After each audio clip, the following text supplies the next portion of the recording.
You guys read the title of the video. Before we get started, of course, hit that like button if you enjoyed, as it really does help out the channel. And obviously, make sure to subscribe as well if you guys enjoy this type of content, so you don't miss out on any new videos like this. Plus, I'm trying to hit 1,000 subscribers, and once I reach my goal, I am finally gonna do a face reveal. But with that being said, let's go ahead and get this video started. Now at number 10, I got Christian McCaffrey of the Carolina Panthers. CMC, I think we know the story with him. When he's on the field, the dude's one of the best running backs in the entire NFL. The guy's a really good rusher.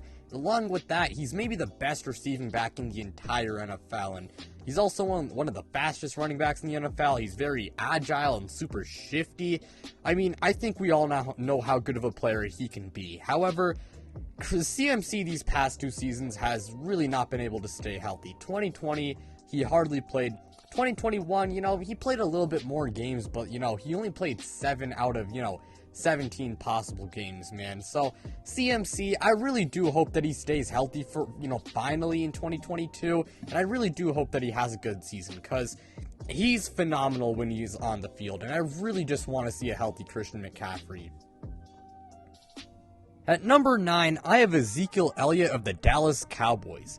Now, Zeke bounced back in 2021, and he had a pretty good season. And there are a lot of people out there who don't like Zeke and think that, he's overrated. And Zeke, he's not overrated.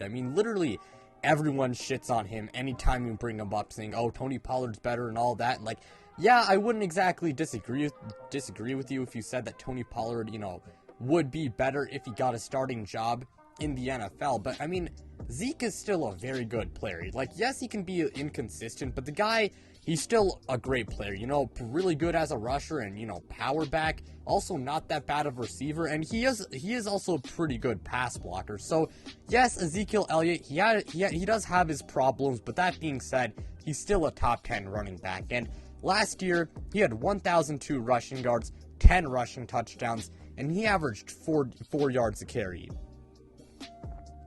Now at number 8, I got Aaron Jones of the Green Bay Packers. Now Aaron Jones' stats last year, they took a hit because, the Packers started to use A.J. Dillon more, to the point where, it was kind of like a two-man committee between him and A.J. Dillon. And along with that, Aaron Jones did miss 2 games. But that being said, I think he's still a top 10 running back, pretty good as a rusher. He's efficient, and along with that, he's a very explosive runner. And Aaron Jones is also a phenomenal receiving back, one of the best receiving backs in the entire NFL, He's, good on screens, also pretty good as a route runner. Like, you can line him up as a receiver, and heck, he's not even that bad of a deep threat. Sometimes he is kind of a deep threat, and, and Aaron Jones, again, his stats took a hit, but I don't think it's completely his fault, and he's still a very talented player and still one of the best running backs in the entire NFL. And last year, he had 799 rushing yards, 4 rushing touchdowns, averaging 5 yards a carry, and to go along with that, he had 391 receiving yards and 6 receiving touchdowns. At number 7, I have Austin Ekeler of the Los Angeles Chargers. Ekeler had the best season of his career in 2021.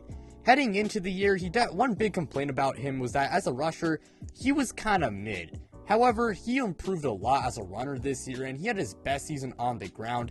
And, along with that, he's still one of the best receiving backs in the entire NFL. And Austin Ekeler, he's also really quick and also pretty powerful. Pound for pound, he is very strong, even though he is kind of short. I believe he's, only like 5'8", 5'9". But yeah, Austin Ekeler, I really do like him. And last year, he had 911 rushing yards, 12 rushing touchdowns, averaging 4 yards a carry, and to go along with that, he had 647 receiving yards and 8 receiving touchdowns. Now at number 6, I have Alvin Kamara of the New Orleans Saints. Now, I do want to say, before I get into the other stuff, that Alvin Kamara, there is a chance that he is suspended for a few games in 2022, but anyways, Alvin Kamara last year, he definitely missed a few contests with injuries, and that did lead to him dropping, a little bit on this list. But that being said, he was still on pace for a good season, and we know how good of a player he is when healthy. Now, He's never had over 1,000 rushing yards in a season, but he's still pretty good as a runner, and he was actually on pace for over 1,000 rushing yards this year. And not to mention, he's maybe the league's best pass-catching back. However, while he is a good runner, there are a lot of good running backs out there, who are better pure rushers, and his efficiency really was not amazing this past year, but Alvin Kamara, he's still a very good player. Next year, assuming he stays healthy and, assuming that, I guess, that he doesn't get suspended that many games, or he doesn't get suspended at all, I think Alvin Kamara is going to be in for a very good season. And last year, he had 898 rushing yards, 4 rushing touchdowns, averaging 4 yards a carry about. And he also had 439 receiving yards, 5 receiving touchdowns, and he did all of that in 13 games. At number 5, I have Joe Mixon of the Cincinnati Bengals. Now, him being at 5, it might be kind of high for some people. However, he was really good last year. And for how good he was, I think he was kind of underrated. He's a really good power back, and despite the fact that his offensive line was wretched, he still produced at a very high level. The guy was top 3 in rushing yards, and along with that, he was near the top of the league in rushing touchdowns.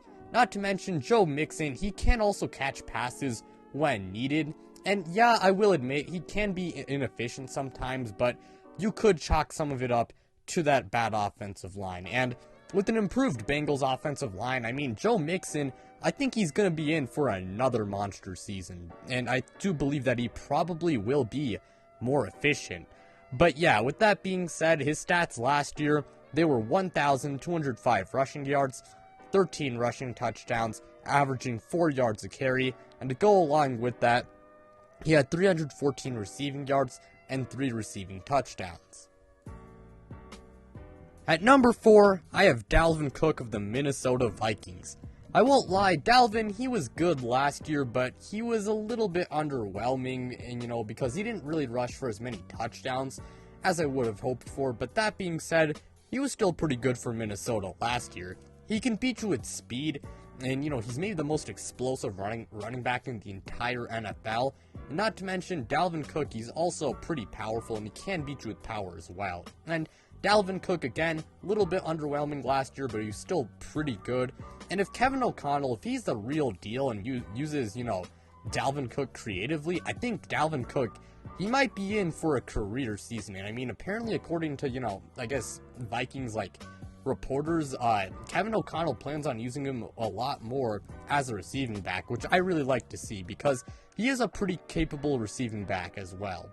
But yeah, anyways, last year he had 1,159 rushing yards, 6 rushing touchdowns, and he averaged 5 yards a carry. At number 3, we have Nick Chubb of the Cleveland Browns. I love Nick Chubb. He is one of my favorite players in the entire NFL, and he is my favorite running back in the league. Now, sure, there are some issues with him. Yeah, I'll admit, he does have a really good offensive line, and yes, he is kind of injury prone, and he's not as much of a receiving back as you'd like, but as a pure runner, the dude is superb.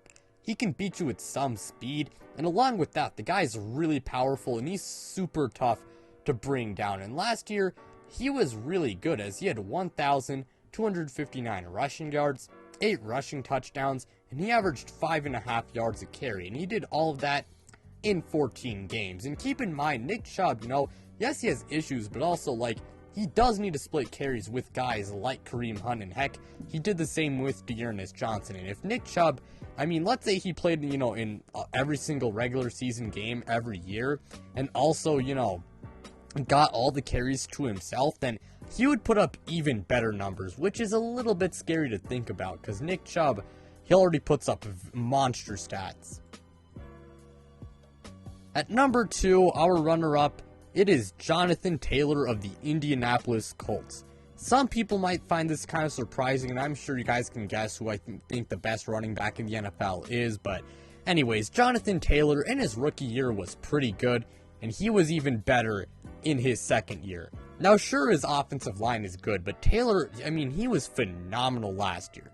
The guy's a freak of nature physically. As a guy, he's very explosive and fast, and along with that, He's also really powerful and strong, so he can beat you with speed and power. And along with that, I mean, Jonathan Taylor, like, if we're just basing this off purely off the 2021 season, then I mean, he would be he was the best running back in the entire NFL. Like, he was in MVP talks as a running back.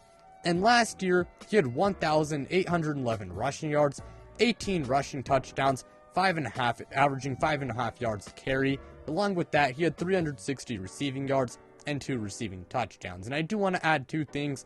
One, I did forget to mention that he is a capable receiver, you know, when need be. And then 2, Jonathan Taylor, the guy is phenomenal, but, you know, the reason why I have him at number 2, it's not really faults of his own. It's really just the other guy, I believe, is just better when he's on the field. At number 1, I got Derrick Henry of the Tennessee Titans, as you guys probably figured. Yes, he's still number 1 for me. Sure, he missed half the year, you know, with injury last year, and I'll admit he's really not much of a receiving back, but that being said, Derrick Henry, I mean, we know how good of a player he is when healthy.